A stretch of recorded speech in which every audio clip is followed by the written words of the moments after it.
E aí, tudo bem? Sou Alfredo Oliva, sou professor universitário e hoje eu quero falar sobre o que é pós-modernidade. E é óbvio que para começar a discutir o que é pós-modernidade, eu tenho que começar discutindo o que é modernidade para depois poder chegar à pós-modernidade, que em tese seria aquilo que está além da modernidade. Muito bem, então se a gente não entender o que é modernidade, não vai entender o que é pós-modernidade.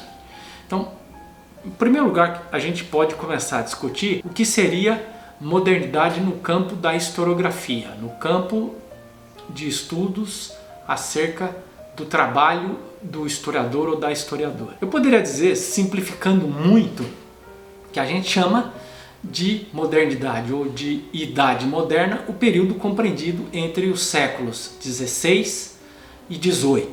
É lógico que caracterizar esse período ou procurar destacar algumas ênfases, alguns aspectos desse período, permitiria a gente já começar a entender o que é modernidade, mas eu não vou poder fazer isso agora, senão eu teria que me estender muito nesse vídeo. Então eu vou para o campo da filosofia, né? Quer dizer, o que é modernidade no campo da filosofia? E isso está conectado àquilo que os historiadores chamam de modernidade, né? Quer dizer, o que aconteceu entre os séculos XVI e XVIII no campo da filosofia, que é importante, tão importante a ponto da gente poder falar em uma filosofia moderna ou de modernidade na filosofia. Então, a gente pode destacar alguns aspectos. Em primeiro lugar, a gente chama de filosofia moderna uma filosofia do sujeito, né? Alguns autores, o Foucault usa um pouco essa terminologia, alguns outros autores também utilizam essa terminologia, se referindo à filosofia produzida na modernidade, ou ao longo desse período que os historiadores chamam de modernidade, de filosofia do sujeito. O que é a filosofia do sujeito? É aquela filosofia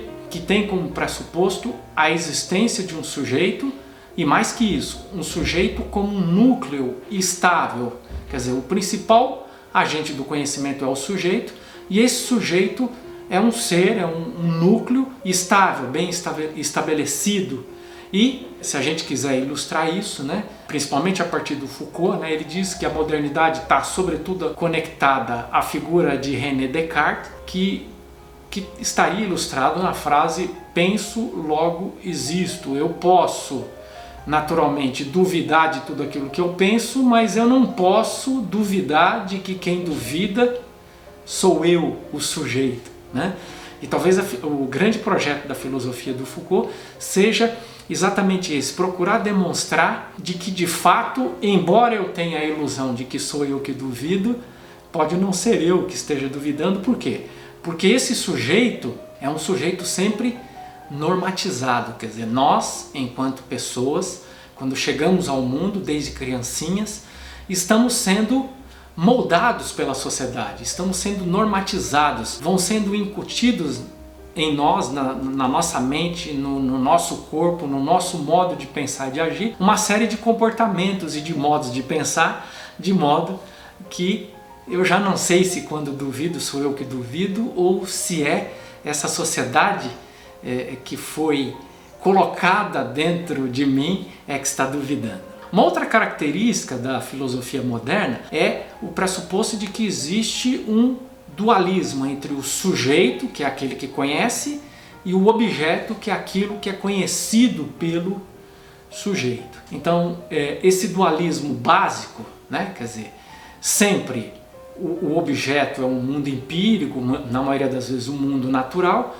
e quem conhece esse mundo é um ser que se distingue do mundo, né, que é o sujeito. Isso também naturalmente pode ser discutido, mas não era uma questão discutida, era quase um dogma no âmbito da filosofia moderna. Mas, por exemplo, recentemente, lendo o livro do Ailton Krenak, né, que é uma importante liderança indígena da atualidade, ele exatamente discute isso, né, que essa ideia de que nós não pertencemos ao mundo, de que nós nos distinguimos do mundo, pode nos conduzir e tem nos conduzido à perversa ideia de que o mundo deve ser subjugado, deve ser explorado, os recursos da natureza devem ser dominados pelo ser humano, né? E o próprio ser humano, o sujeito, ele não se vê como parte da natureza. Aliás, esse é um outro grande debate, Porque tudo aquilo que em nós, seres humanos, nos caracteriza como animais ou como seres conectados ao mundo da natureza, os nossos instintos, eles são negados mediante o processo civilizatório, né? Então, naturalmente que há um ganho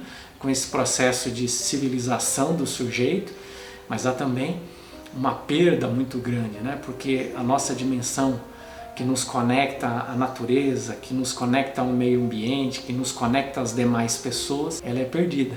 Então, só para ilustrar, para vocês perceberem que existem outras formas de encarar o mundo que não parte do pressuposto de que existe essa dualidade. Para o Ailton Krenak existe uma coisa só, a natureza, e o ser humano faz parte da natureza, e o ser humano inclusive está numa relação de parentesco com a natureza, de modo que ele pode dizer que o rio é o seu avô, ele pode dizer que a árvore é a sua irmã, e esse é o sentimento que ele tem. Ele se sente parte, ele se sente como continuidade, ele se sente conectado a essa natureza. E a vantagem, naturalmente, desse ponto de vista é que você não pode assumir uma atitude hostil para com o seu parente. Um outro ponto de vista que caracteriza a filosofia moderna, ou a modernidade na filosofia, é o cientificismo. Quer dizer, uma crença de que a ciência é um saber importante, mas não apenas isso, de que a ciência é o saber mais importante que existe. E não só isso,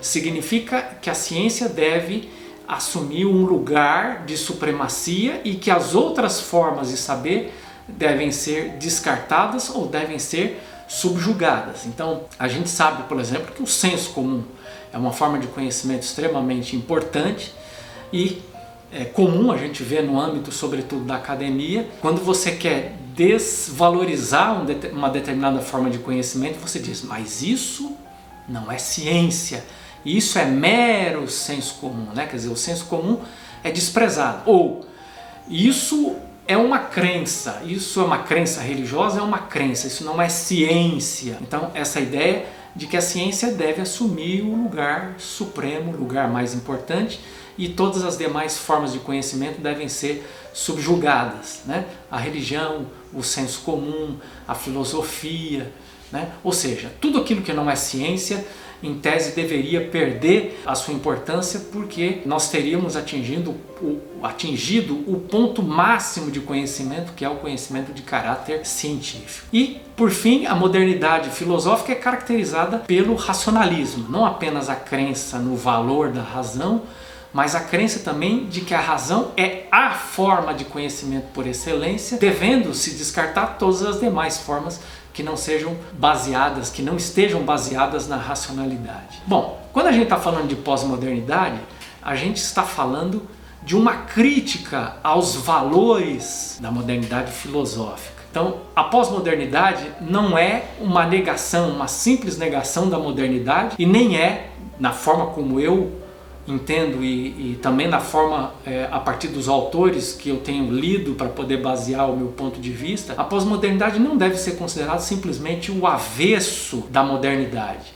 Eu diria que o termo mais correto, a expressão mais correta seria: a pós-modernidade é a modernidade que faz uma crítica de si mesma. Já que, por exemplo, a razão é um valor supremo da modernidade, nós podemos usá-la para fazer crítica à própria modernidade, ou criticar os próprios valores que foram defendidos pela modernidade. Por isso que alguns autores usam a expressão pós-modernidade, mas outros usam neomodernidade, modernidade tardia, que são termos que eles procuram com isso designar o que as pessoas estão chamando na atualidade de pós-modernidade. Então vamos lá, vamos fazer uma síntese disso. Então, por exemplo, a partir da psicologia do inconsciente, a partir de Freud, a partir de Jung, nós temos uma crítica da subjetividade como um núcleo estável. Quer dizer, se eu sou inconsciente, se existe uma dimensão minha acerca da qual nem eu mesmo eu conheço, como é que eu posso dizer que o sujeito é um núcleo estável e inquestionável, até mesmo um núcleo confiável para a obtenção do conhecimento? No mínimo, o que a gente tem que dizer é que o sujeito é um núcleo complexo, né? Muito complexo, e o processo de conhecimento igualmente complexo. Nós temos também, a partir da pós modernidade, né, ou a partir daquilo que a gente está chamando de pós-modernidade, uma discussão sobre a subjetividade também, no sentido de mostrar que as subjetividades são historicamente construídas. É nesse sentido que vai o trabalho do último Foucault. Quer dizer, nós enquanto sujeitos somos conformados socialmente e cada momento da história tem um conjunto de tecnologias, um conjunto de técnicas, de modos de produzir as subjetividades através da criação de obrigações, normatizando a subjetividade ou criando uma série de interditos, estabelecendo coisas que não podem ser feitas, seja através de leis, seja através simplesmente de interditos sociais, interditos científicos, proibindo ou simplesmente estigmatizando os sujeitos que admitem ou que estão envolvidos com determinadas formas de comportamento, né? Então isso diz respeito, por exemplo, à orientação sexual, né? Então é possível que determinadas formas de orientação sexual sejam identificadas como patológicas pela ciência, exatamente para controlar aquele tipo de experiência no campo da sexualidade. Também é feita, a partir da pós-modernidade, uma crítica ao cientificismo. Então, por exemplo, as pessoas não estão defendendo simplesmente um sentimento contrário à ciência. Quer dizer, me parece que hoje a percepção que se tem é de que a ciência é um saber extremamente importante, mas é tão importante quanto outras formas de saber, né? E dependendo da cultura, dependendo do espaço planetário que essa cultura ocupa, a ciência pode ocupar um espaço igual, ou às vezes até inferior, que ela ocupa, por exemplo, nas sociedades ocidentais. Então, a religião é uma forma de conhecimento importante, o senso comum é uma forma de conhecimento importante, a filosofia, a experiência estética, artística, são formas de conhecimento e elas não podem ser desvalorizadas, embora naturalmente a gente possa dizer que elas se prestem a situações distintas e à solução de problemas distintos. E por fim, naturalmente, a crítica ao racionalismo, quer dizer, a razão continua sendo importante, porque é inclusive através dela que a gente elabora a crítica à modernidade, mas se parte da ideia de que outras formas de conhecimento também são importantes, né? Ou outras formas de racionalidade, quer dizer, a filosofia tem a sua própria racionalidade, a estética tem a sua própria racionalidade, a religião tem a sua própria racionalidade. Diferentemente do que diziam os modernos, que, por exemplo, a religião, a estética, a arte seriam necessariamente irracionais, as pessoas contestam hoje dizendo que não, que elas estão providas de uma racionalidade diferente, tá bom? Eu espero que com isso eu tenha ajudado você a entender melhor esse conceito. Eu dei só uma pincelada aqui, é um conceito complexo, amplo, e talvez numa outra oportunidade a gente possa apresentar outros aspectos, tá bom? Se você assistiu esse vídeo até aqui, não esqueça então de deixar aí o seu like. Se você não é inscrito no canal, por favor, sim, inscreva e deixa aí os seus comentários e as suas reações, tá bom? Um abraço e até o próximo vídeo.